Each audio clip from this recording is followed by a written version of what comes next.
Out Loud.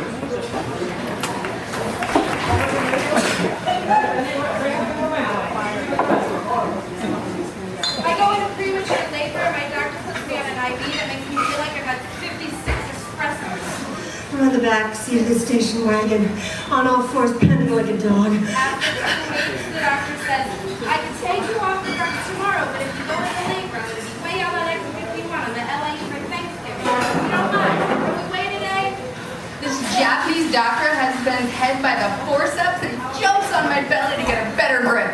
They finally give me an epidural and a lollipop, and I'm thinking to myself, where the fuck is the Jack Daniels? The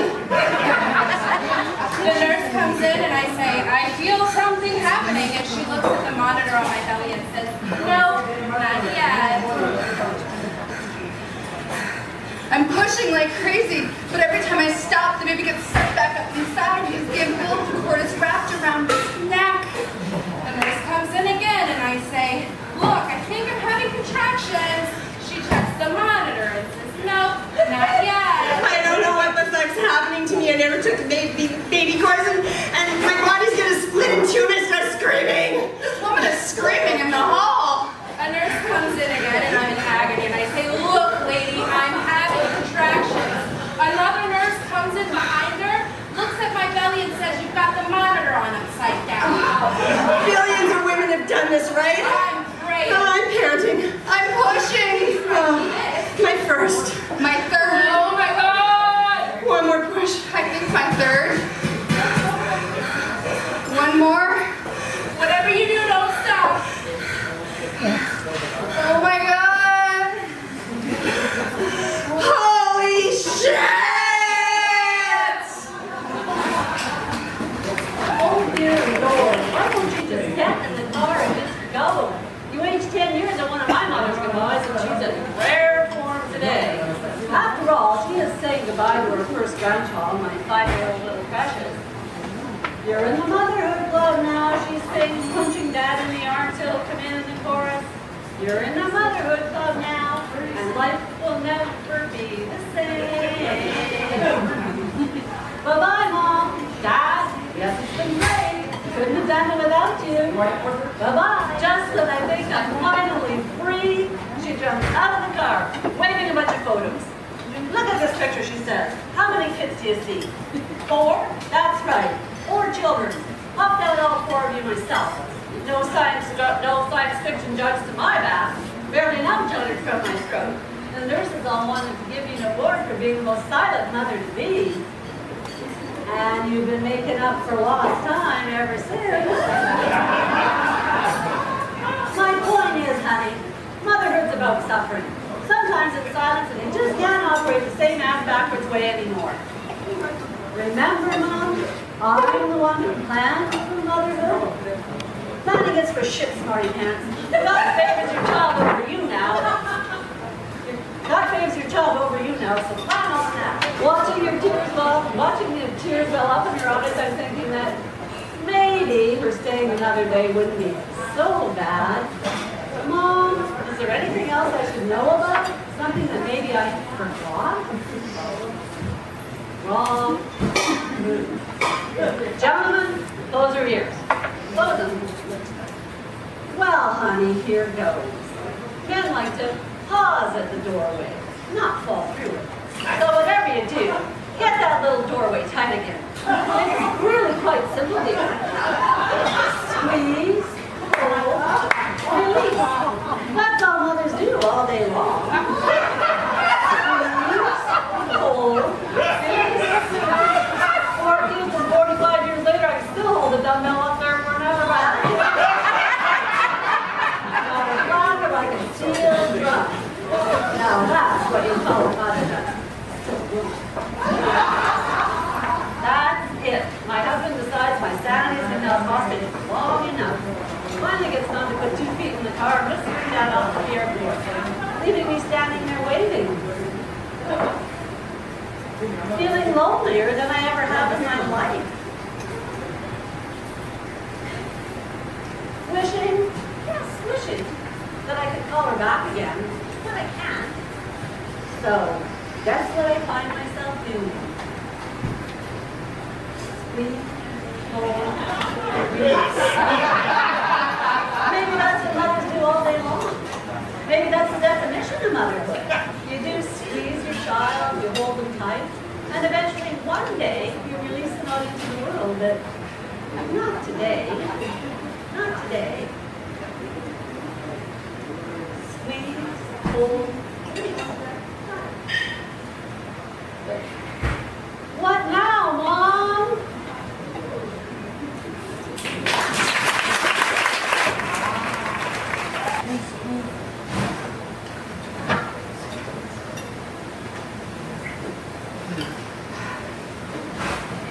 This is me on the floor next to my baby's crib. My baby is a sleep terrorist, waking every 2 hours to feed all day and all night long. Tonight, I'm horizontal on shitty carpeting because my husband has a cold. A cold! Don't do any night feedings, I say. Rest. This makes me sound like a very loving wife. But I'm saving my own neck. I am not getting sick, my baby is not getting sick, and I am not getting sick. Stay the fuck away from us.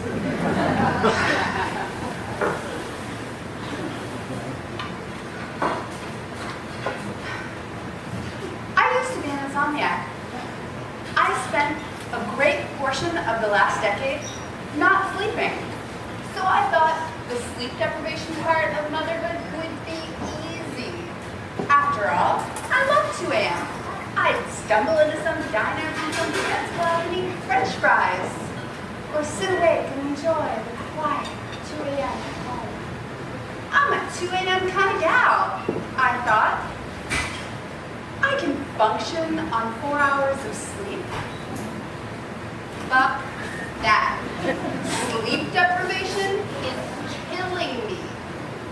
Sometimes when I leave the house, I look at my husband and say, do I look okay or like a crazy person? And sometimes he doesn't answer. In Mommy and Me class, they talk about something called the 4-month sleep regression. Technically, they'd have to be sleeping in order to regress, but whatever. Apparently, at 4 months, any progress you've made teaching them to sleep goes out the window. Followed by teething, and then crawling and separation anxiety. When do they sleep? All of these things keep them awake. When do I sleep?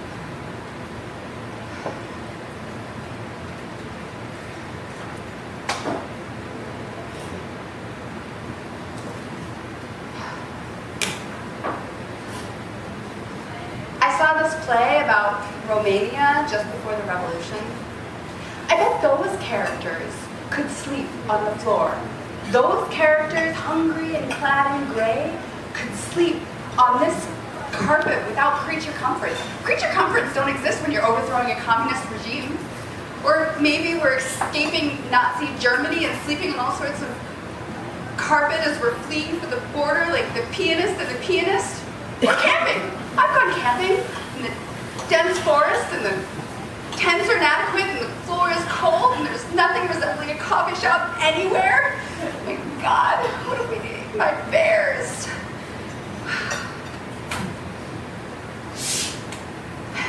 If I get sick, I will kill him with these very hands. And if my baby gets sick, I will kill him and then myself. Maybe I'm not cut out for this. I've spent the last 20 years as an adult doing whatever I wanted, whenever I wanted to do it. And that's over forever. Never again will I move through the world without a care. Forever, and I mean forever, there will be this tie the thought, where's my kid? Is my kid okay? I belong to him now.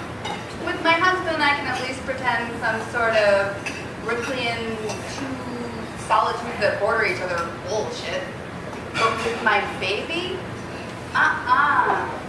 No way. He depends on me, and I better be up for the task, or else.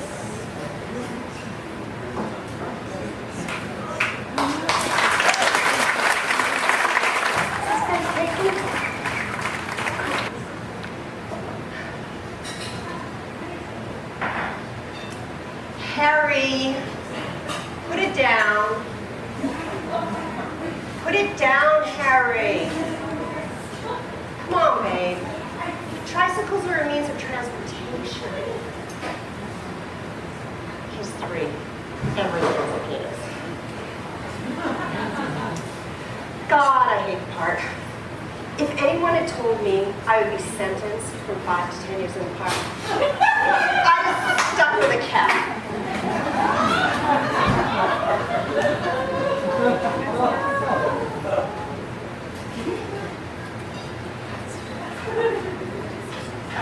It's closed, by the way. Okay, it's not closed, but it's the park. I mean, to me, the park is like Dante's Inferno. No, Dante's Purgatory. Not Dante's Inferno. That would be exciting. You'd meet interesting people. But day after day, whose turn is it on the swing? I mean, can't we just let them duke it out? I used to work in an office in a building. I was type A personality. Well, type B. Minus.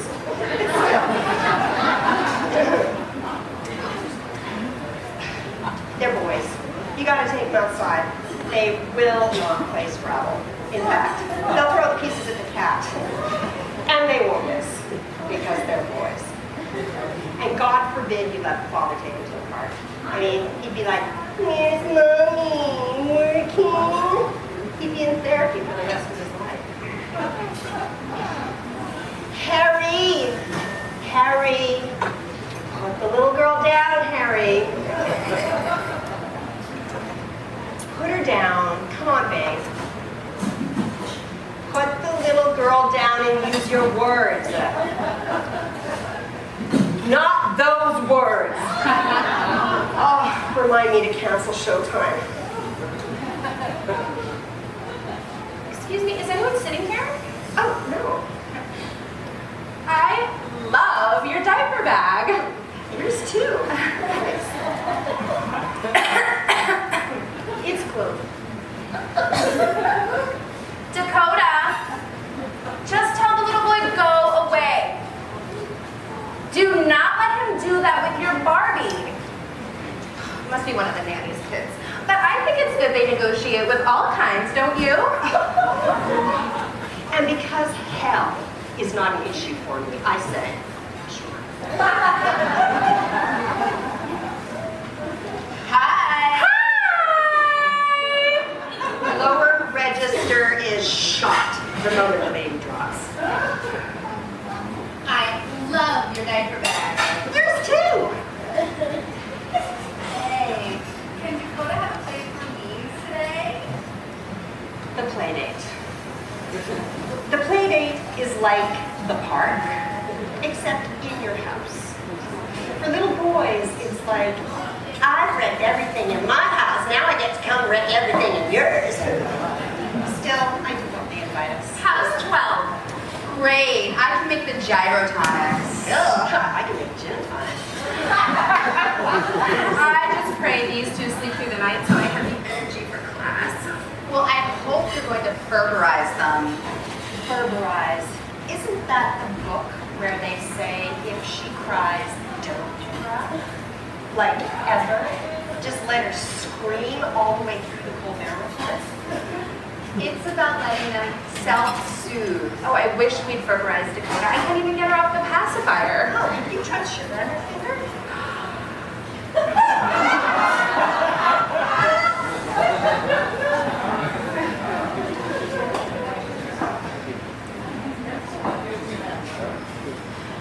do the play date at our house. We can have them do an art project with the nanny. Great. Our house is hopeless at art. God, I suck at art too. Really suck. Costumes, masks. I mean, to me, cliches. It's like vomit. Oh, would you look at the time? Dakota, take back your doll and tell the little boy goodbye. Dakota, no, don't use his sippy cup. Do not use his sippy cup. Don't touch that sippy cup. Dakota!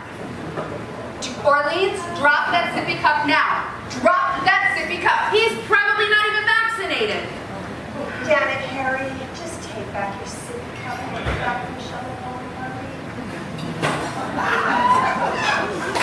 Well, great diaper bag. Fighting. The only upside to all of this is him. Here's the thing. When you're expecting, expect to be, hope to be invited by people you don't like to reptile birthday parties. Expect to quit smoking, well, at some point, because you can't bear second smoking. Expect not to be able not to open letters for Greenpeace and UNICEF and even Smile Train, because it's his program. Expect to cry in the aisles of Dwayne Reed when he's sick, and pray to a God you don't even believe in to make him well again. But most of all, make him healthy and happy. A real one. Harry! Hey babe, come on, let's go get a donut. Most of all, be sure you will return to the park tomorrow with juice boxes and cookies and fucking bacon if you have to. See you tomorrow. First day of school. 6 hours to myself for the first time in a decade. Somebody pinch me. I'm supposed to drop my daughter off in front of school and not go inside. They tell me this in a letter. I tell Katie, when you get to the front door, baby, you wave, I'll wave, I'm going to catch your wave, and you catch mine. What do you mean I can't go into my kid's school? Jessica's 4 years old. If I want to walk her in, that's my prerogative. I'm her mother. And she says, Mama, don't forget to catch my wave. I'm going to wave real big to you. And my son Peter sneezes. I wonder if he's catching a cold, but that's on the bus anyway. Katie gets to the door, and all these kids are surging into the school, and she disappears. She's gone. No wave, nothing. Then I go running upstairs to my bedroom. I take off all my clothes. I text my husband. I say, honey, there's a naked woman in our bed. What are you going to do about it? I march into school past this woman who's waving like crazy, like she's landing in an airplane. And the principal says to Jessica, hello, my dear, why don't you come with me? My dear, my ass, she's not going to go with him. But Jessica lets go of my hand and takes his hand. My father-in-law texts me back. To me. 5 minutes later, I'm still standing there outside of the school. The kids have all gone, but I'm waving at the door. I swear I am, till a woman comes over and says to me, You get over it. she's really young, and I know she means well, but still I tell her, lady, that's my 5th child that just went in there, and I'll never get over it. Thursday evenings when I go to meet him. And as he's putting on his boots, she pulls me aside and says, you know, Purin's coming up in a few weeks. I said, oh, great, we'll have to get something. And she says, listen, I don't know how to tell you this, but your son already has something in mind. He wants to go as Queen Esther. He told me he wants to wear a wedding dress. Look, we don't know each other that well, but I love my pediatrician, and I think he'd be very good for me right now. He's very empathetic. She hands me a piece of paper and the doctor's phone number on it, and Sammy and I leave. When Sammy was 3, he wanted a Cinderella dress from the Disney store. 2 shades of blue, little cap sleeves. We told the sales clerk it was a birthday gift for a little girl in his class, but when we got home, Sammy put it on.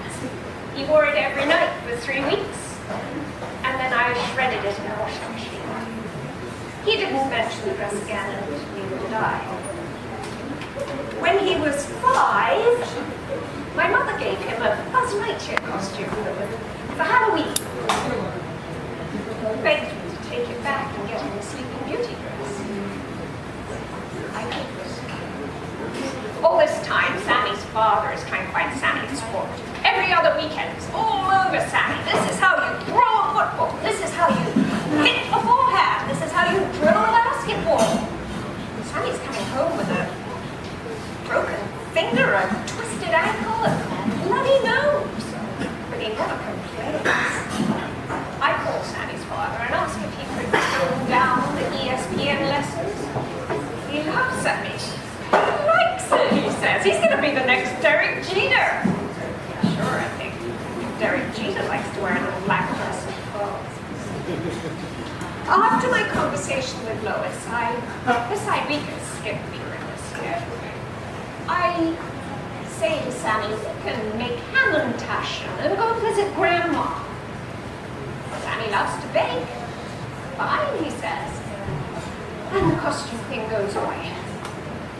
A few days later, he comes home from school. He's got a big black and blue mark on his arm. He tells me he went into the art cabinet. I get a call from Sammy's teacher.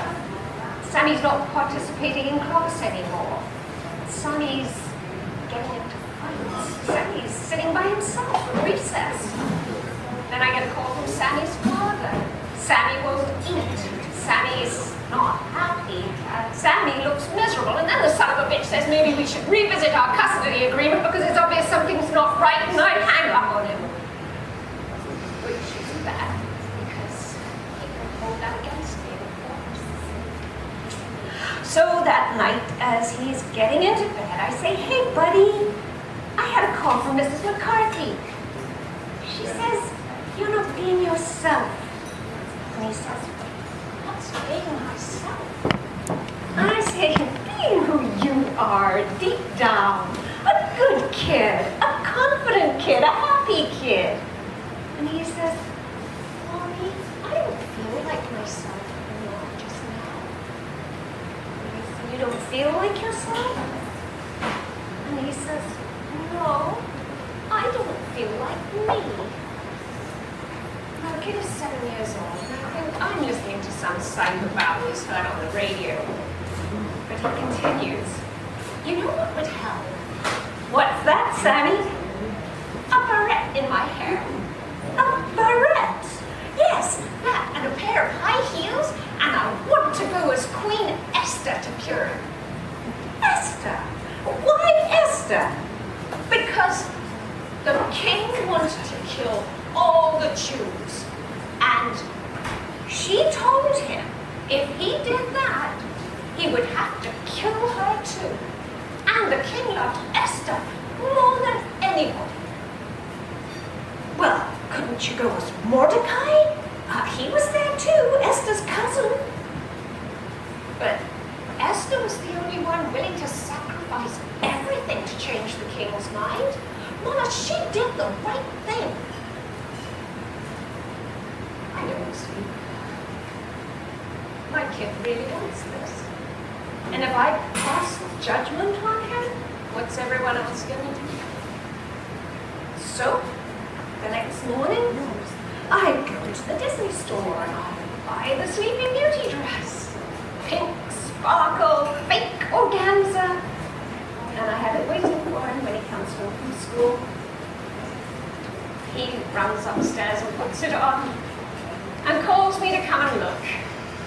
And he looks great, the way he was supposed to be. It looks like him. But a girl. That night in Temple, there are 300, maybe 400 people looking for seats. All the little girls are dressed like Sammy. All the little little boys are dressed like Mordecai, with ninja swords and headbands. Right away, anybody who recognizes Sammy upstairs, I look straight ahead and don't make eye contact with anybody. Well, Sammy is having the time of his life. He's spinning in his dress and comparing heel heights with a little girl. There are no seats left, so we have to sit in front of me. I start to pray. Please, God, send me a sign. Tell me I haven't totally screwed him up by letting him come here like this. I can hear whispering behind us. Okay, well, maybe Sammy can take this as well. Come on, please get out of here. So this starts, and we're stuck. The woman sitting next to me gets a good look at Sammy. I hear her whisper to her husband, "Do you see that little boy? He's wearing a dress! A dress!" I look at Sammy. The barrette has slipped and fallen in his lap. He's pulling at the elastic on his sleeves where it's too tight on his arms. I can see he's shaking. "Be quiet, Mom. Tell me the truth." I pick up the barrette and put it back in his hair. Then I put my arm around him and I feel him relax into me. He fits right inside my waist, just by my hip. We are one again, him and me. We are Esther and the king, and we are invincible.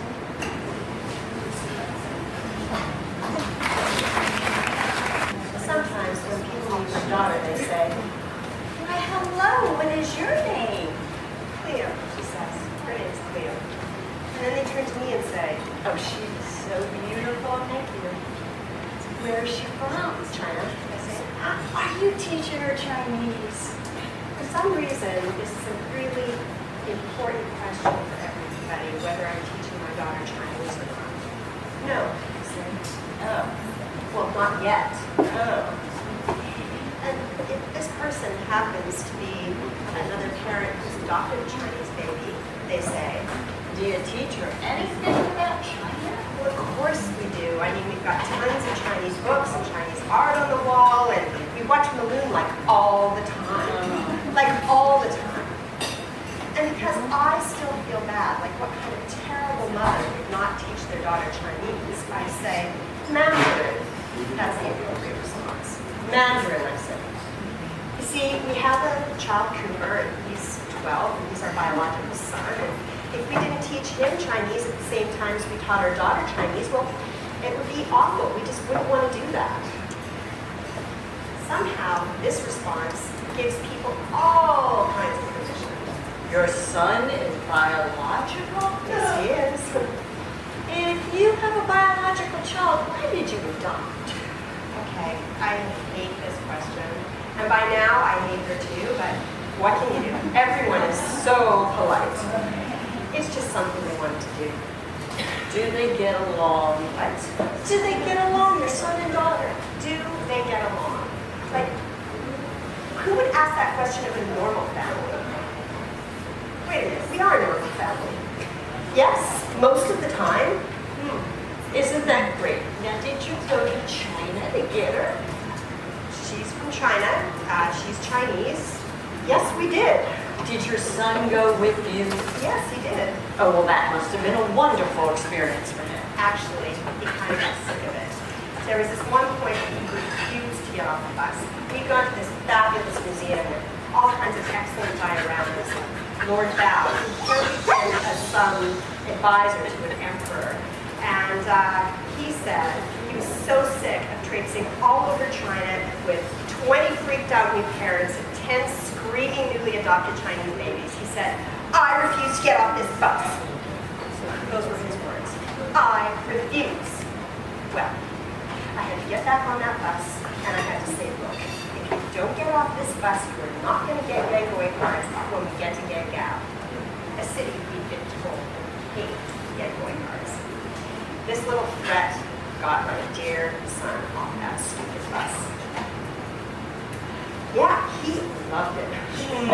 I'm sure. Well, isn't that interesting? A biological child, an adopted Chinese daughter. You know what? Just good for you. Just really good for you. Now this is what children say. He can't be her brother. Of course he's her brother. They don't look alike. How can he be her brother? She's adopted. Adopted? What does that mean? Okay, parents out there. Who has not by now explained adoption to their children by this point? Can you please explain to them that not all babies come out of the mother's tummies that are their real mothers? That families come in all sorts of ways.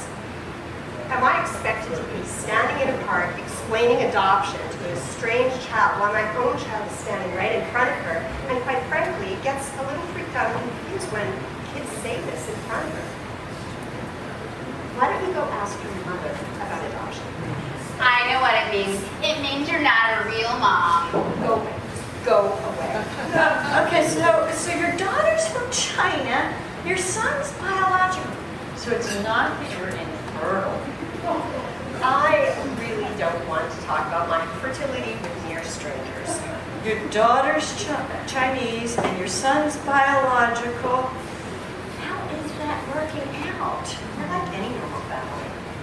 Well, no, actually, you're not. Well, you know, there was this one point where Chloe came to me. She was about 4 at the time, and she was really upset. She said she was very worried that all the babies in China wouldn't find their mom and dad until we found her. She was really freaked out, and I said, don't worry, dear. I mean, the Chinese government's very good at pairing the right little girls with the right parents, and those babies will find their parents, not to worry. Well, this, you know, put her at ease, but I'm worried about this. And I realized that that's where she thought all babies came from, orphanages in China. I just kept worrying about it. My husband said, what are you so worried about? And I said, well, you know, I'm going to have to explain to her that sometimes babies come out of some mummies' tummies, and sometimes babies come out of other mothers' tummies, but they still have a mummy that's different. Don't you think she's going to be upset? And he said, well, I don't know, like nothing's coming out of my tummy, so I never thought of it.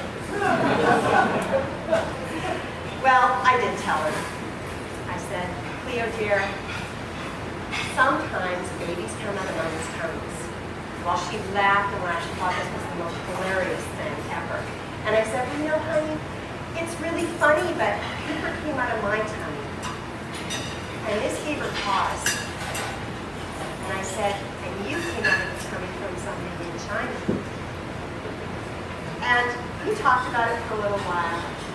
And she said, I wish I came out of your tummy. And we talked some more, and then she went off to bed. And later that night, I was tucking her into bed, and she said, I wish Cooper came from China. And I said, honey, you know, that'd be one way of leveling the playing field, but it doesn't matter that you didn't come out of my tummy. You are my baby bird, and I am your real mother. And that seems to work for her, and her brother, and her dad, and me too. It really does.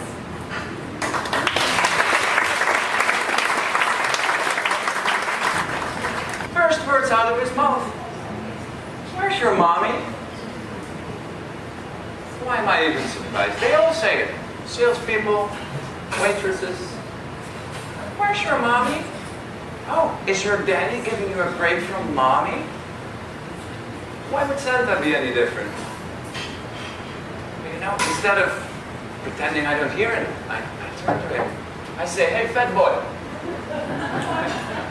There is no mother. Well, you know, actually I say nothing. Like, I have this thing with confrontation. I even once had to see a therapist just to break up with my other therapist. Besides, why do I have to educate them all? I never wanted to be the poster boy for gay parenting. I just wanted to have a child. You see, when I was growing up, it was never a question, you know, if I would start a family. Now, it was when I was 12 years old and my dad, he couldn't get his tickets for Annie. I started hyperventilating on the kitchen floor and yeah, it became kind of clear I wouldn't be marrying a woman. But when me and my partner, Steve, we'd been together when we took the leap into parenthood, it was 8 years. That's like 56 years in hetero time.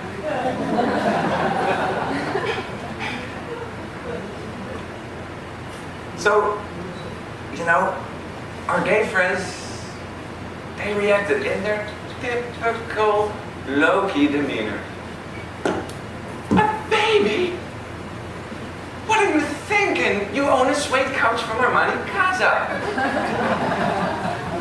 And then the straight folks, they were supportive, but in their own way. One of them actually said, isn't it hard enough to raise a child in a normal family? Well, we took her off the godmother list. So, the first thing that has to be done is to find a surrogate and an egg donor. And in situations like these, that's preferable to separate people. So the agency that we work with, they soon matched us up with Donna, a potential surrogate named Donna, perky lesbian. She's up from Simi Valley, healthy, and she's a mother of 2. And for her, the reason to help gay people start a family was for her to show her children the brave new world that they live in. So we go on this amazingly awkward date. Donna, her girlfriend, and me and Steve at Starbucks. And we tried to fit everything into 2 hours. Where do you go to school? Would you abort in case of Down syndrome? Zina Warrior Print. Oh, we love her. 6 lattes later, we're all jittery and loving, and we decide to move forward. And the next step then is to find an egg donor. So me and Steve, every night we go through profiles and pictures. And Steve, he fights for brains, and me, I fight for looks. I explain to him, honey, we live in LA. You know, she doesn't get asked to prom, you go sit up in the room with her and do calculus. And just when we start to think there is not an egg donor with an appropriate DNA profile that's good enough for us, we do find her. Donor 6,247. So a month later, 16 eggs are extracted from the beautiful angel. And as per agreement, we never speak to her again, and we never hear from her again. So next, me and Steve, we got called to the fertility clinic. And this nurse, she leads us to the deposit closet, or masturbatorium, well, you get the picture. And she hands us each this gulp-sized deposit.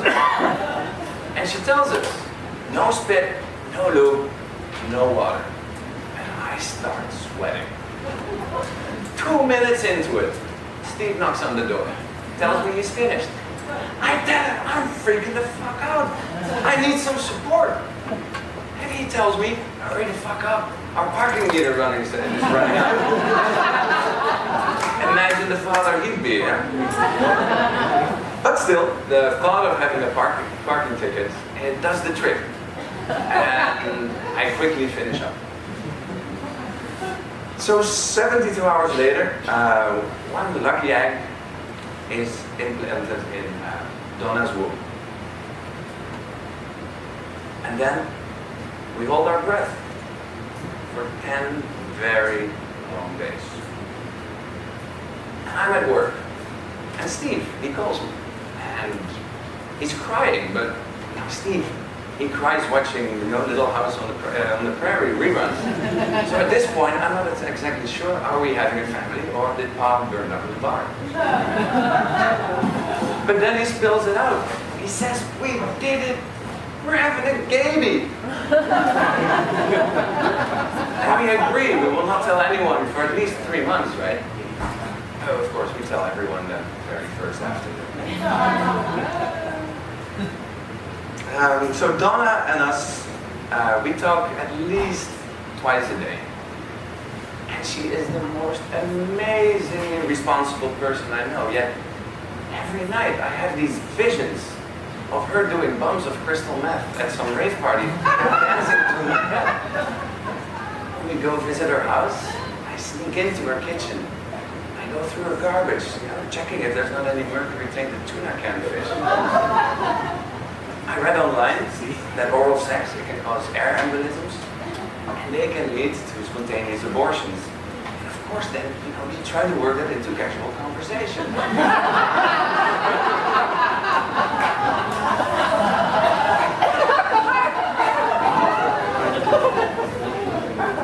You understand, it's a long 9 months. But we're in the home stretch. So then my latest fear, of course, becomes, what happens? What happens when the baby is born? We need to tell the doctor that he hands the baby to us and not to the surrogate. And I become obsessed. We need to bond with the baby instantly. The baby comes to us. So the big day arrives, and we're in this hospital room, and the nurse has told, everything is fine, nothing to do but wait.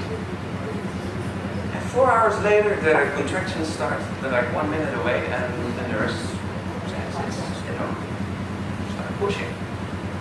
And at that moment, my inner asshole just comes out. I turn to the obstetrician, and I say, the baby comes to us. Now, Donna originally had asked us to be near her head when the baby was born. And, I've seen one of those things back in the 90s, and I don't need to see that again. But as soon as the baby starts crying, Donna tells us, get down here, you need to see this. And as always, she's right. Steve even got to catch the baby as it was being delivered. And then the nurse wraps my child. She wraps it in a little blanket, and she hands it to me. And I get to hold my daughter for the very first time.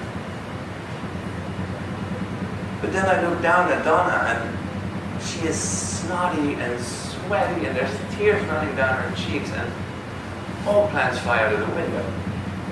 So I hand the baby to her, for her to hold, as it should be. She wanted to make us a family, and she did. And sometimes we don't feel different than anyone. And other times it's where's your mommy? This moment I realized that it's my turn now to show my now 3-year-old daughter the brick that she lives in. So as she gets up of Santa's lap, I turn to him again and say, hey buddy, there is no mom. There's just 2 people that love her more than anyone else in this world could love her. And that's her father, and that's her daddy. My daughter pipes in and tells me that's what makes me special. And I think things can't get any better. But then behind me, the little girl bursts out into tears. And I turn back, I listen. Her mom asks, what's the problem, honey? She says, I only have one father. I want to have a daddy too. Great in the world.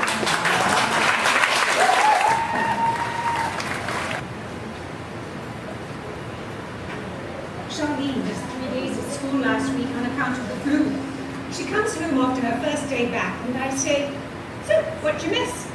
And she says, Daphne put a condom on a banana. I hear Landon listening to Eminem on his computer. As I walk in his room, I hear the word clitoris.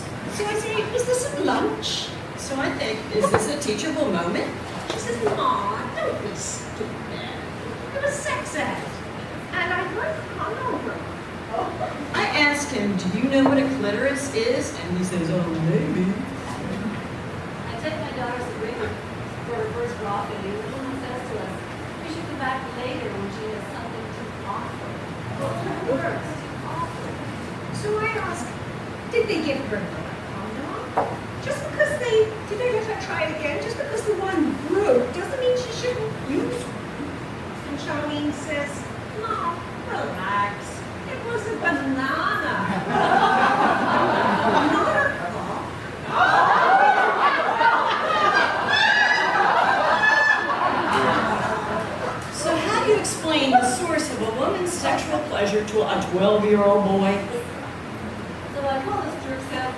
aside and I say, honey, look, I know they're small, but she's only 11, but just show a little enthusiasm.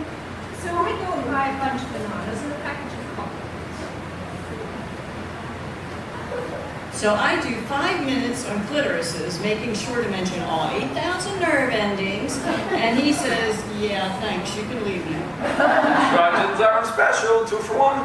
I don't care. These work, right? I tell the saleswoman, I pull her aside and say, look, I'll pay you whatever you want. Just make her feel good about her breasts. They're small, they're pretty, they're great. Say it, say they're great. They're great, but a lot of women tell me they like the twisted pleasure of the fire and ice ones. It's for a banana. Well, what you've got is fine. Finally, the woman digs out of the back of the drawer this little padded bra the size of a postage stamp and hands it to Sabrina. And her face lights up like a light bulb. While Charlene's in the shower, I put a bunch of bananas and a package of condoms on her desk. As I leave the room, I hear him call his friend Andy, and he says, don't ever play Eminem, never, ever. Charlene is still in the shower when Amanda, I'll tell you, comes out eating a banana. She hands me the condoms and says, I think these dad's.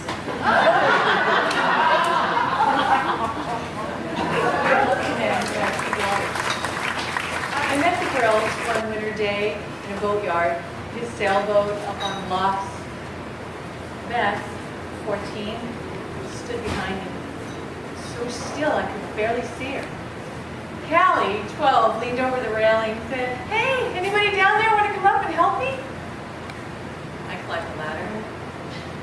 Do you and my dad kiss? Yes, I said. Do you make out? The pattern was set. She had a million questions, and I had a lot to answer for.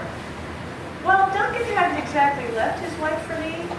We were in a sort of gray area. It wasn't crystal clear that they would have split up if I hadn't come along. I wanted the girls to like me. That's a lie. I wanted them to love me. I asked my mom how I do it. She said, don't try to be their mother and make them everything they like. So, I made steak, mashed potatoes, salad, chocolate cake. I folded the napkins, lit candles.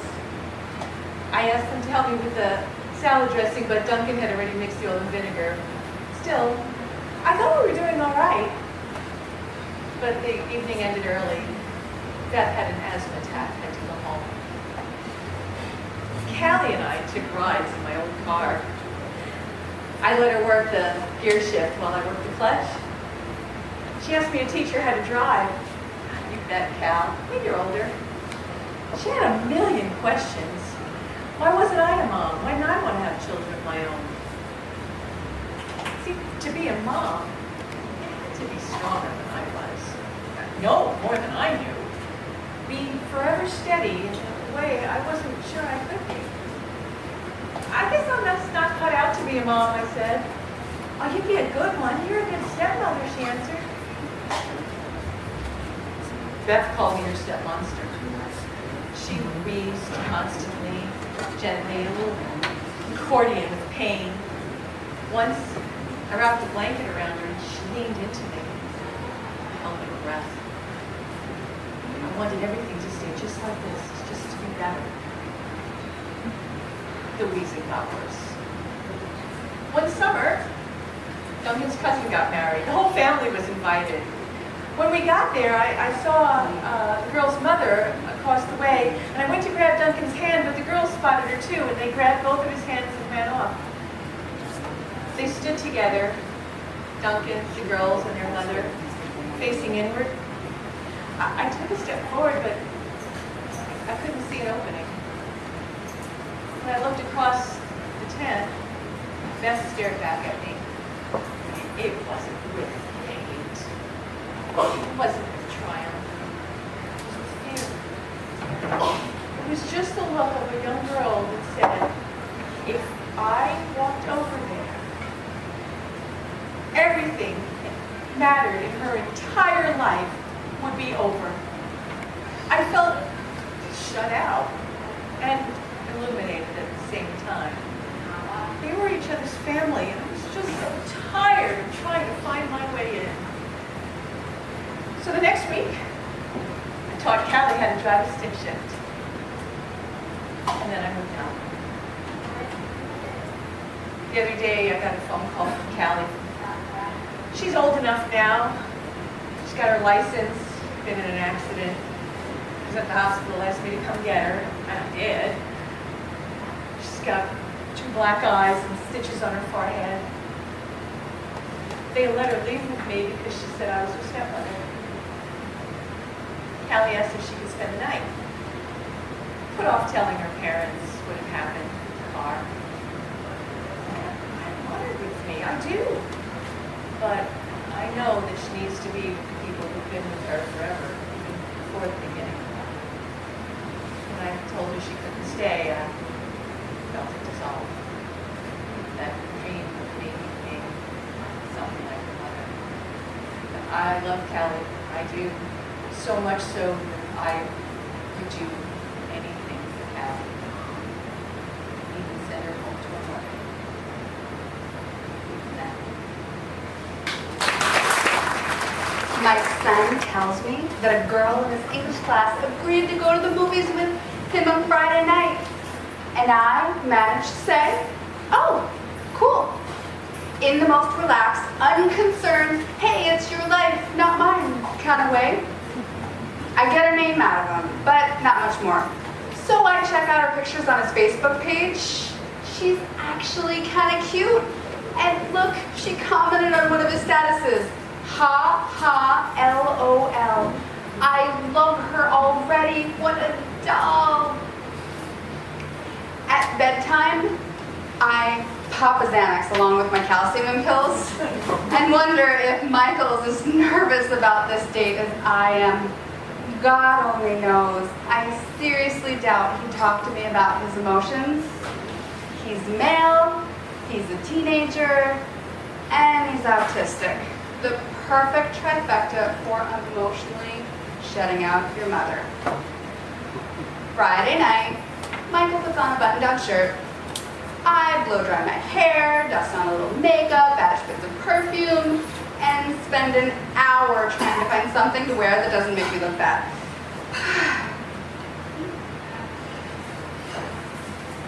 I beam at Chloe. Hey there, how are you? It's so great to meet you. That's my mom, Michael mutters. They're sitting side by side in the back seat.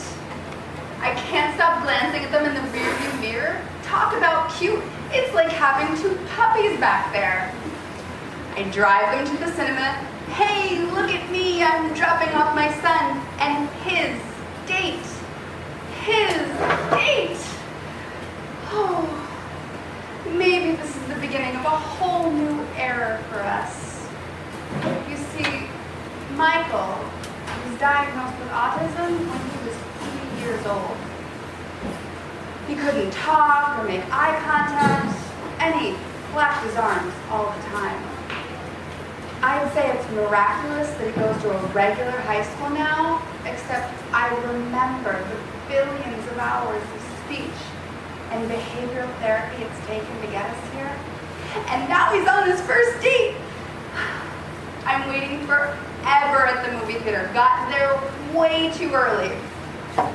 But now, finally, they're coming out, and I'm peering at them. They're side by side. I can't really see their expressions, but, well, they're not really talking, and that can't be a good sign. But maybe it's not a bad sign either. Maybe it's a companionable silence.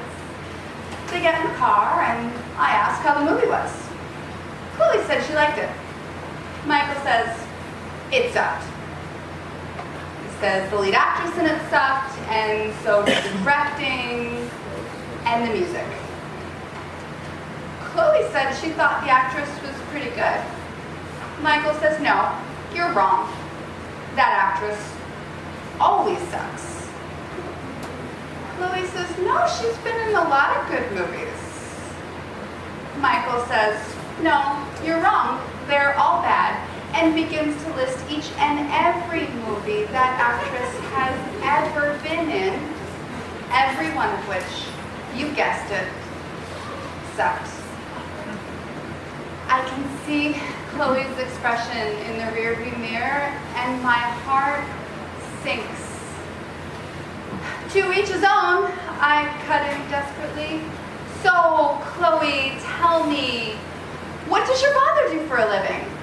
She says, he's a lawyer. Oh my God, my dad's a lawyer too. That's an amazing coincidence, isn't it? Michael, the boy who never makes eye contact, shoots me a disgusted look in the rearview mirror. So, who's ready for some frozen yogurt with way too many toppings? Let's make ourselves sick. But Chloe says she promised her parents she'd go straight home after the movies, and just shakes her head when I offer to call them.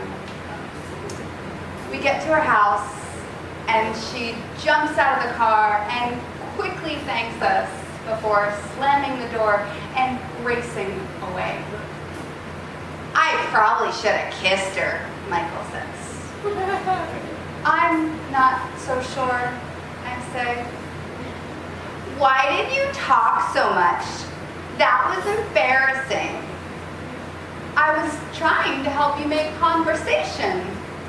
I didn't need your help. You ruined everything. No, you ruined everything. Oh God, Michael, I'm so sorry. I didn't mean it. You were fine. It's fine. She probably just had to go home early, like she said. He's silent. I grip the steering wheel hard and pretend I have some control over where we're going.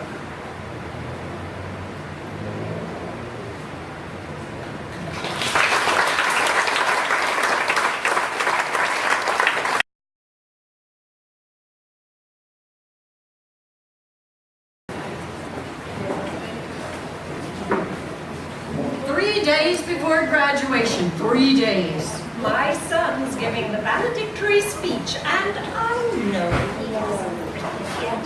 And Sonia says she's not going to graduation. Bridget tells me she wants to wear a bikini and use her graduation gown. It's a little spring thing. Eric spends all day at the beach. He spends all night out with his friends.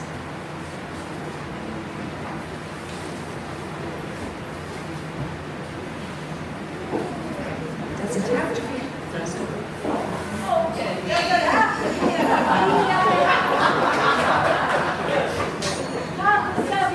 You wear it as a cover your eyes anyways. Wear some of that.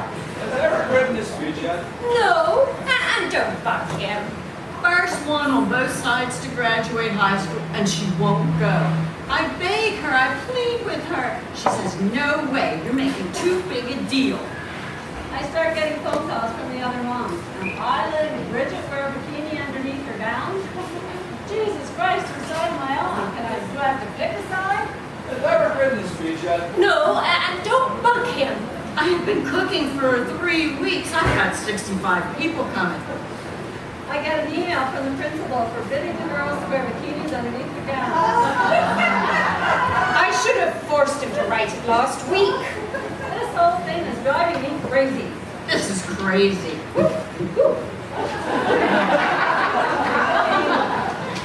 Crazy! The night before graduation, Eric comes into my room and says he has no idea what to write. I wake her up in the middle of the night and I say, you tell me why you won't go. You tell me, did you do something bad? Has that ever written this speech? Babe, I'm working on it! Are they holding you back?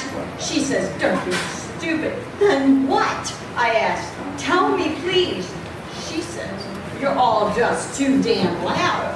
I plied him with Coca-Cola, and finally, around 2 a.m., he gets an idea, and he writes 3 completely brilliant different speeches.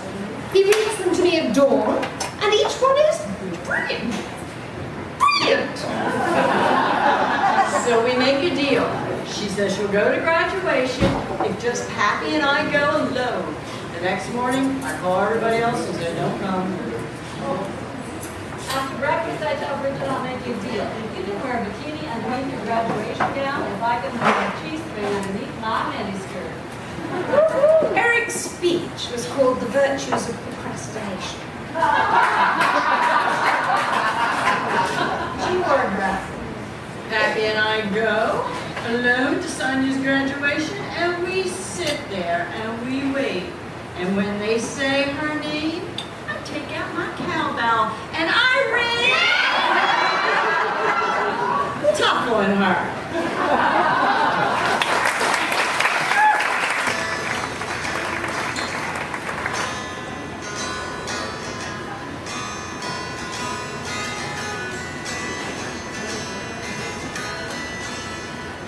Good, isn't it? My son, he wrote this, and this is how we talk to each other. What? What? What? And it wasn't a phase. I like this bit.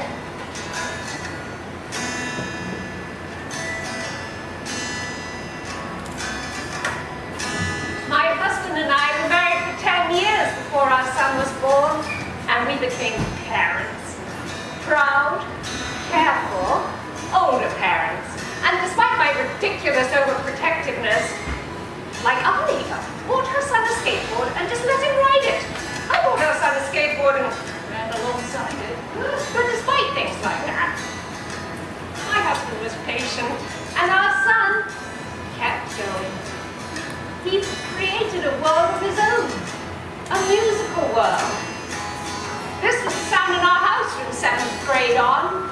This was the backdrop for everything else. School, friends, broken hearts, summer jobs, applying to college, selecting college, and suddenly, wow, we were learning the band.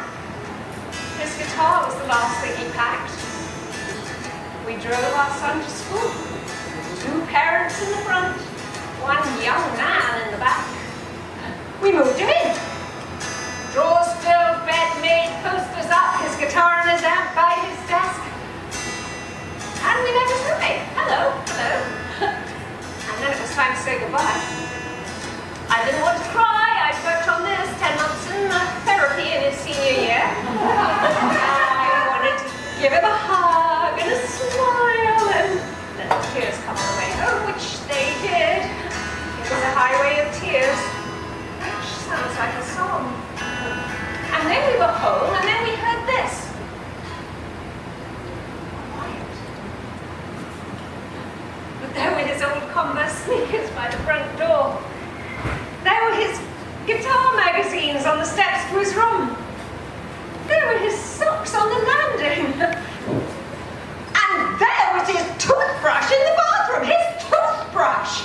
I have to take him to him. There's pharmacies on Rhode Island. There are. I checked.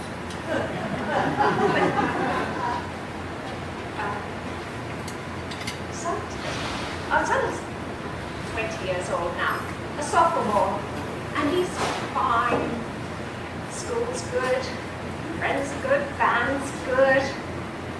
And I'm fine too. I mean, sometimes I hear myself talking out loud. Hello, sweetie. Are you all right? Can I get you anything?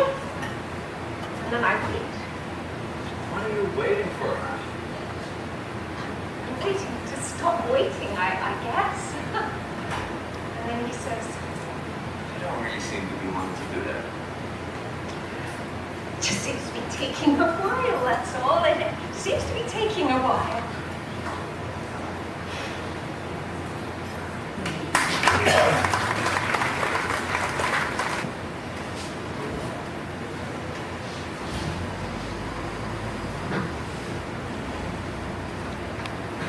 Pretty bridal shop. Oh yes, I think it's the nicest. We've been to them all. First for me, who are you waiting for? My daughter, she's already picked out some dresses. My daughter-in-law is meeting me.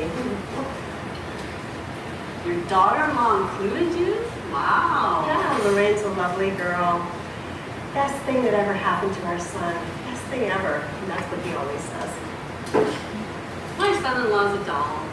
Lorraine's a baker. He's an attorney. We're so lucky. We are. missing my son again, am I? Probably not. Is there anything I can do? Well, there's a few things. Help me, please. Rule number 1, give her space. Miles up. Rule number 2, she knows your son better than you do now. She thinks it, he thinks it, now everybody thinks it. So get used to it. Rule number 3, everything she does is fine with you. She makes chocolate chip cookies with happy faces on them. Love those cookies. She wears knee-high socks with her dresses. You love those knee socks. I don't think I like her, but I want her to love me.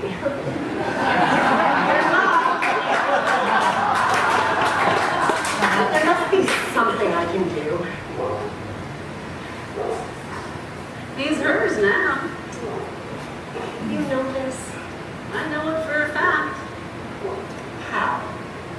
How often does your husband see his mom? I'm gonna be different. She's gonna love me a lot. You go, girl. You'll see. Well, she did invite you here. Lorraine doesn't know I'm here. What? I overheard her telling a friend she was gonna go for a fitting, and I just thought I'd surprise her. Oh my God. What should I do? She'll be here in a second. Told you what to do. Well, that starts now. Rule number 1, Towards my advice. rule number 2, I don't exist. and if you don't exist, I'm not here. right. Look, to hell with the rules. They're archaic. They perpetuate communication breakdowns between mother-in-laws and their daughter-in-laws. They're just bullshit. Oh, look. A blonde just came in wearing happy face knee socks. Bye. Finally.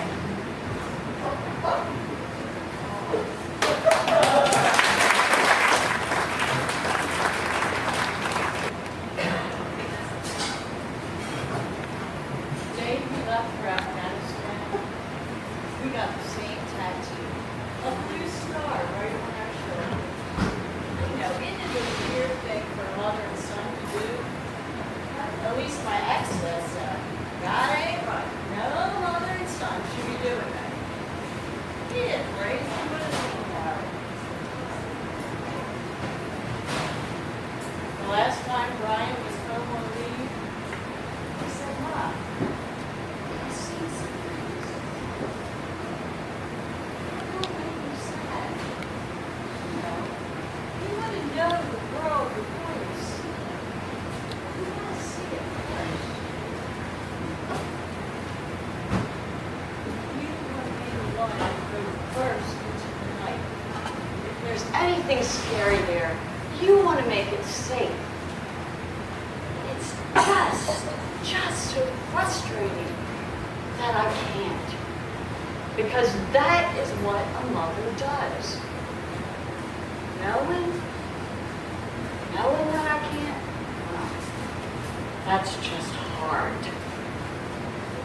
My ex says, Brian's a grown man.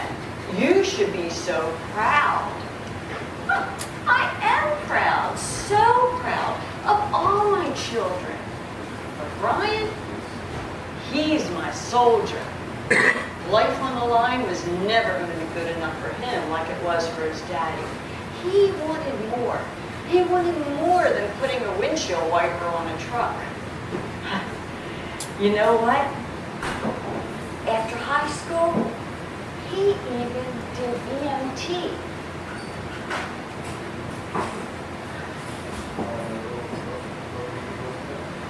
It still wasn't enough.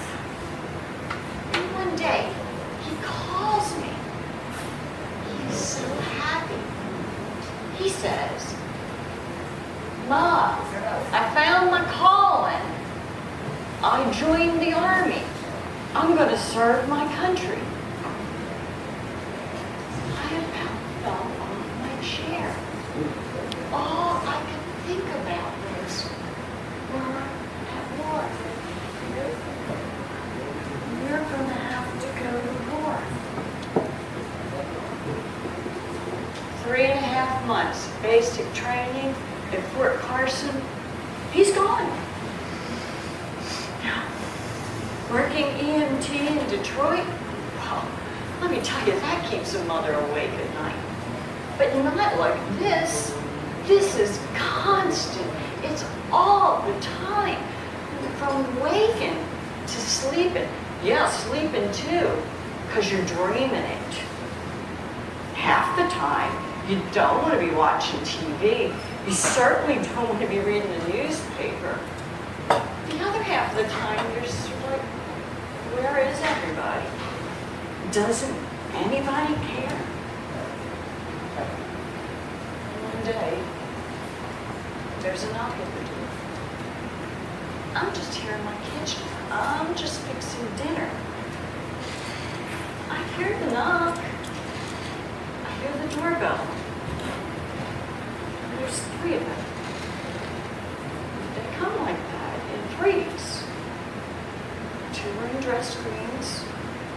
And there's a chaplain. They come like that. And you know, they're saying my name. They're saying his name. Brian, what? I'm not prepared for this. I can't hear this. I don't want to hear this. I faint.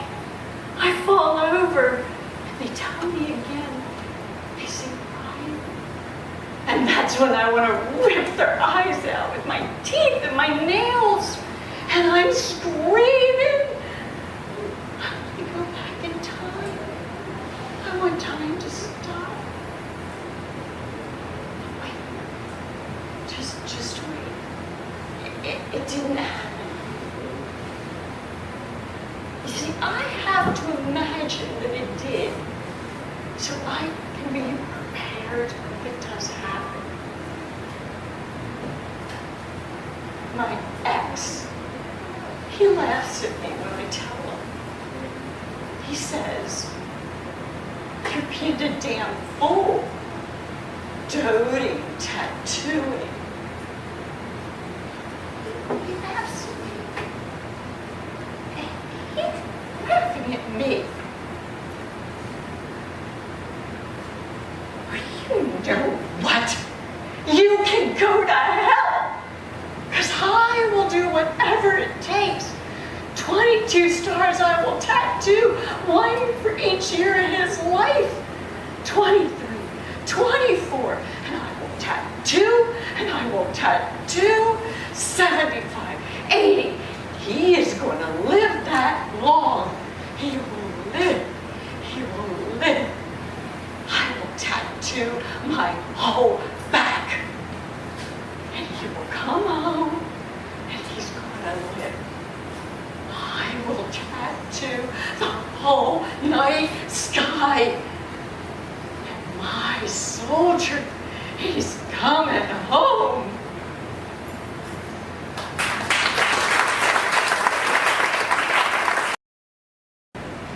David drops a hint to our daughter, Galena, that maybe she should do Thanksgiving dinner this year. Her dining room's bigger than ours. She says, fine, she's game, she'll do it. Isabel asks if she can bring her new boyfriend Carl home for Thanksgiving, and I say, of course, we're going to be Carl, bring out the lettuce. Yeah, I don't do Thanksgiving. All that pilgrim shit makes me itch. We just eat chicken chow mein and chilies. My son tells me he's not coming home for Thanksgiving this year. He's going to Cabo with a friend. I decide Galena needs a little inspiration, so I take all my November issues of Food and Wine, starting from 1998, and 3 Barefoot Contessa cookbooks, add my menu cards embossed with a little gold turkey, and put them in a box. The twins call, and they're not coming home either. They're going to some yoga conference.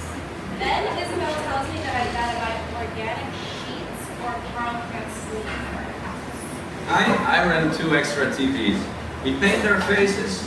We watch football, we eat chicken chow mein. On the snack trays, I'm in heaven. My daughter's also not coming home for Thanksgiving. She's going to her mother-in-law's. I copied all my recipes, 23 pages, and put them in the turkey box along with my mother's carving set and the antique chocolate turkey molds. I just want to be helpful.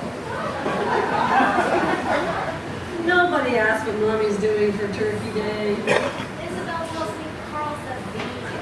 He can see the turkey meat, but not the bones. So we'll have to carve it in the mud under a sheet. And after the last game, the kids will scatter like leaves. Call me when they get home and tell me, Dad, best Thanksgiving ever. I'll do Thanksgiving next year. Or maybe I'll do one right here. Nobody wonders what if Mommy has any plans, which I think is hilarious. Carl's better be gone by Christmas. Because Mommy's had a plane ticket to Paris since August.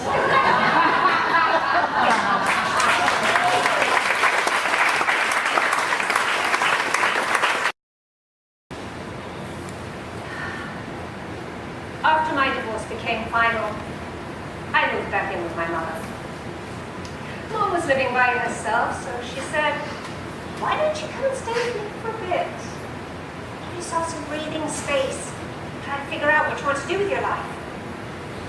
So I did. She was standing on the doorstep when I pulled up in the car. The first thing she said to me was, "I don't want people to call me Betty anymore. I want them to call me Elizabeth. That's my name, but everybody always calls me Betty. I don't know why." Elizabeth said something. Betty's blah. "Sure," I say, "I'll call you Elizabeth," and I hugged her hello. Living with my mother, I realized she barely goes out anymore. "Why don't you go out anymore?" I asked. She brushed me off. "I'm a homebody now." "You're not being truthful. What's going on?" "I love being at home." "Mom." And she got really upset. "I can't remember anybody's names anymore. I walk into a room full of people and my mind goes blank. It's too stressful. And I can't remember what people say to me from one week to the next. I don't want to talk about it. Subject closed." In the middle of the night, she taps on my bedroom door. "Sorry, sweetheart, how I shouted at you." I said, "That's all right, Mom. You're frustrated. I understand. No need to apologize." Living at home, I noticed the first thing my mother did in the morning was turn on the television. And the last thing she did at night was turn it off. And she was now participating in it. I walked in one evening and she was sitting in the armchair with a home phone in one hand and the cell phone in the other. "What are you doing with two phones in your hands?" I asked. "I'm voting," she said, with a slightly guilty look on her face. "For what?" "American Idol." "Why do you need the two phones?" "I'm voting for my David. I've got both phones on redial, and I'm voting for him over and over. He's so talented and so sweet. He's got to win. I'll be very upset if he doesn't win." "Mom, do you have a little crush?" Oh, she was quite defensive. "Don't be so ridiculous. I'm 51 years older than he is." "Ah, so you've done the math." "But when you finished voting for your boyfriend, I have an idea I'd like to talk to you about." I sat her down at the kitchen table, and I said, "Did you have lunch today?" "Of course I did." "What did you eat?" "A cookie." "You can't live on cookies and television." "Well, I think you're vegetating a bit. No wonder you feel like you're losing your memory. You don't use your mind anymore." "When was the last time you read?" "I read," she said. What was the last thing you read?" "I read an article on whether Kirstie Alley's weight gain was linked to Scientology." "I have an idea, and please don't say no without considering it. think you should go to night school. There are classes at the local community college. There's one coming up on American short fiction. You used to love reading. And we have to do something about your diet. I brought home some ginkgo biloba. It's supposed to be good for the memory. Whatever you think best, she said. As you like. I couldn't believe it. She was going to do it. I filled out all the forms and enrolled her as Elizabeth Barnes. I'm so happy I'm going to be Elizabeth again, she said. It feels like a fresh start. First night of school, and I couldn't get her out of the house. We had this absurd showdown in the kitchen. Elizabeth, time to go to school. I don't think I want to go today. I'll start tomorrow. Mom, please, I've had a long day at work. Just get in the car. She had 3 hours of classes. I was a nervous wreck. I parked outside the building and sat in the car waiting for her to come out. At 9:30, she reappeared and got into the passenger seat. Oh my goodness, she said, I've got to read Weinsberg Fire by Sherwood Anderson by Thursday. Not finished a book in 20 years, but I'm going to do it. I am. And she patted my knee. How many people are in the class? I said. I don't know. 6. Maybe 11. And she didn't say anything else for the rest of the ride home. The following evening, we were in the kitchen and she was standing at the window looking into her yard. She went quiet for a long while and seemed to be floating out into another world. What are you thinking about, Mom?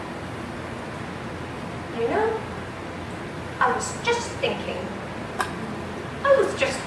I don't want to be called Betty anymore. I want people to call me Elizabeth. That's my name. That's what people called me when I was a girl. But then I became an adult and I became Betty. I want to be Elizabeth again. That's fine, I'll call you Elizabeth, I said. I thought, come and sit at the table and do your homework. I thought, I can't do that. I can't leave her on her own. She sat at the table, reading her book and gently tapping her lip with a pencil. I made us some supper. I glanced back at her and she was drawing cartoon birds on the margins of her notebook. Oh my goodness, I used to do that in school.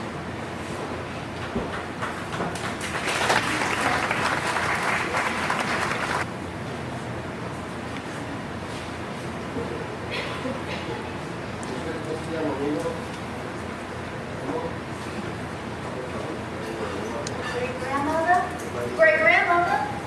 What do you want? I wanted to ask you about motherhood. For my report, I was perfect mother and grandmother, and as I speak to you, that is 3 generations of mothers. I am very old. It doesn't allow me to be very superficial. Yes, ma'am. That's fine. We have a few questions. You are the mother of 7 children, 4 girls and 3 boys. Yeah, all of them? First of all, what do you like most about being a mother? I don't like being a mother.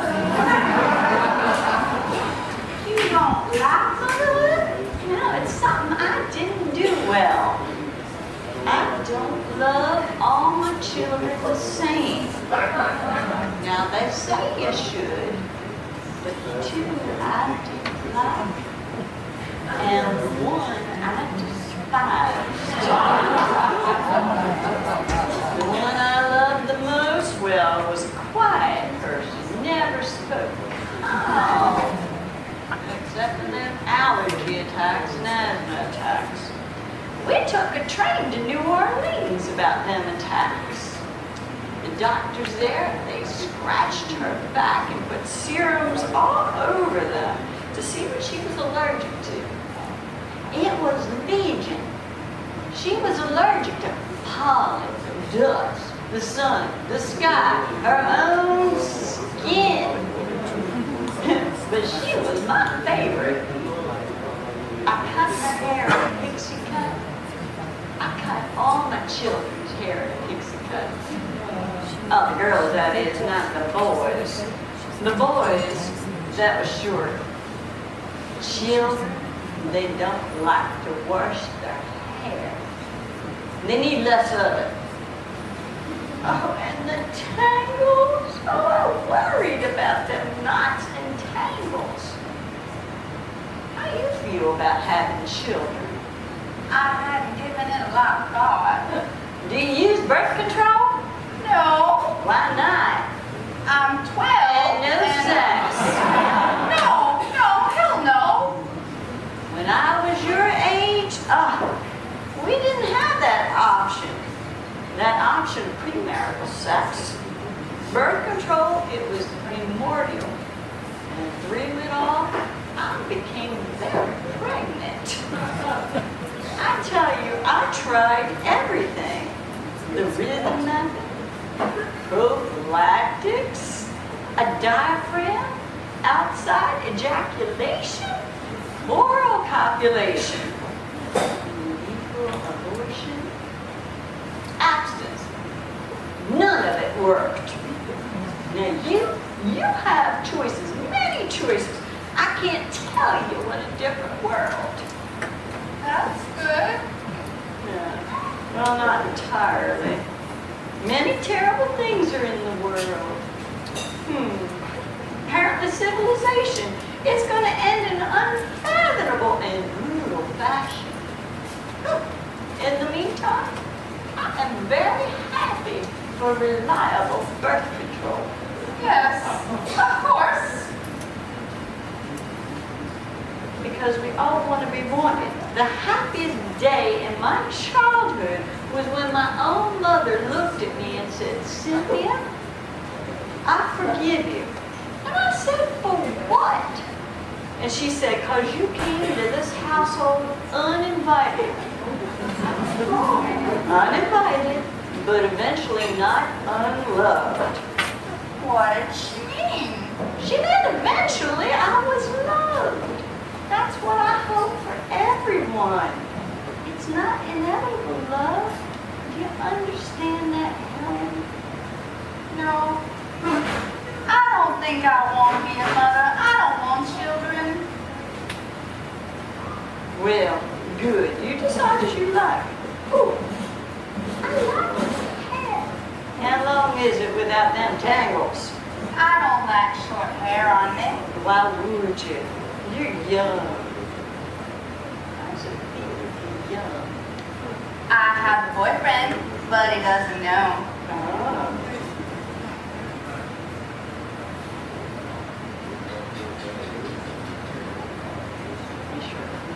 He's shorter than I am. That could change. Have you yet spoken? I asked him what time it was, but he said he wasn't wearing a watch. But he smiled at me. Did you smile back? I guess I did. Well, you did. Well, now you're good. You did.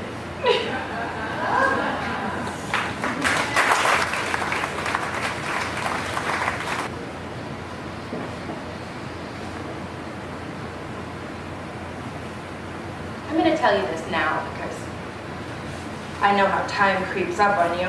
It's just one day turning into another, and then all of a sudden it's 35 years.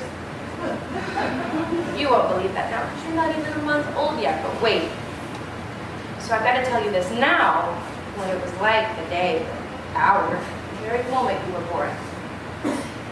This is how it happens. I'm eating a brisket sandwich with your daddy and doing my dead-on impersonation of this hippie yoga teacher we just giggled through birth class with, and we laugh, and then gosh, my water breaks.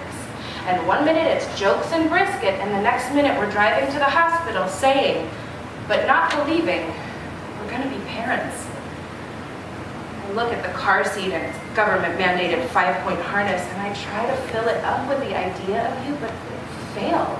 It's impossible. No way this thing inside of me is a person.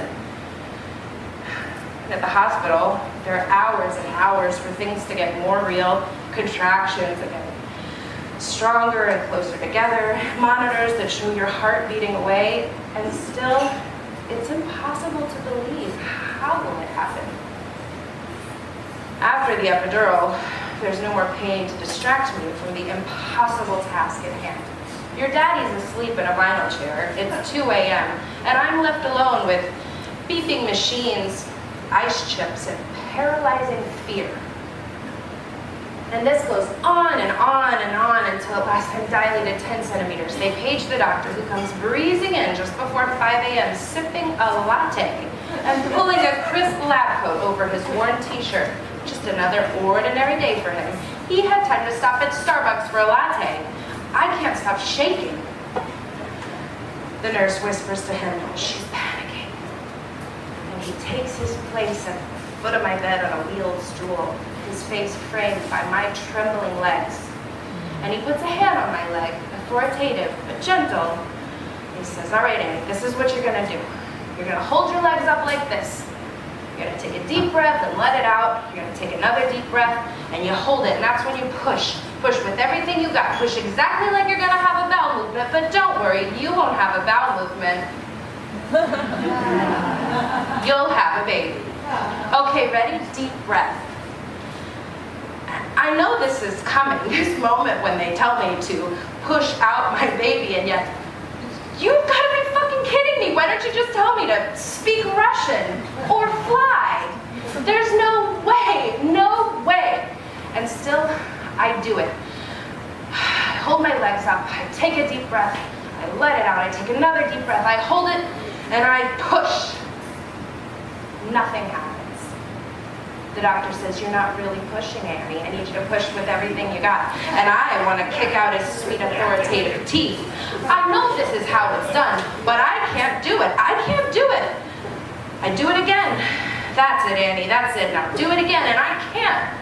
But I do it again and again, until at last he says she's crowning. No more pushing. And I'm gonna help her shoulders out so you don't tear. And then I'm gonna hand her to you, but gently, because she's still connected inside of you.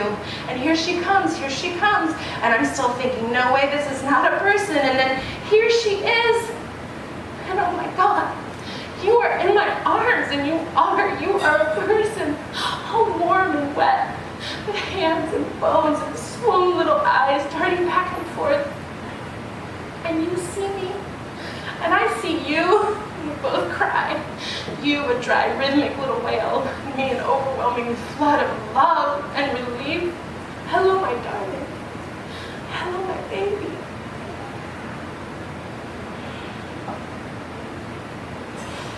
Later, they take you off for tests with your daddy. I have a moment to relive what just happened. You landed on my chest and took your first breath. The morning sun moves across the vinyl floor of the hospital, and a thought occurs to me. If you could start breathing before my very eyes, you could stop too. As sure as you were born, someday you will die, and it could happen any second. A week later, your grandmother comes to visit. It takes her less than 5 minutes to piss me off. She starts with passive-aggressive questions. Shouldn't she have gained more weight by now? Are you sure that swaddle's not too tight for her to breathe? And then transitions into full-blown irrational diagnoses. She's jaundiced, she's lethargic, she's a newborn, Mom, and she's tired. When she offers a ride to the emergency room, it gets ugly.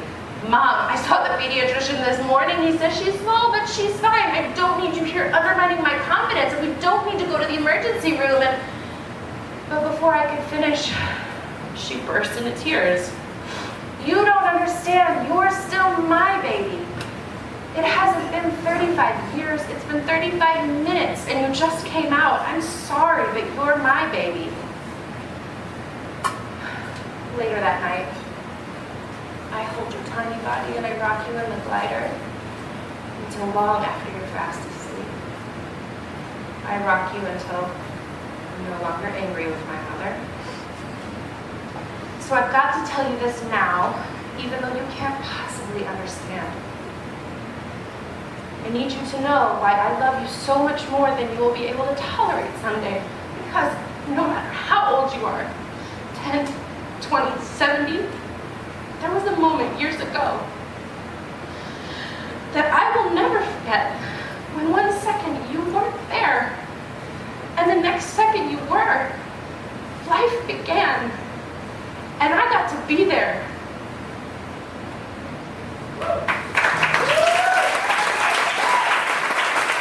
Let's give it up for Cheryl Adams.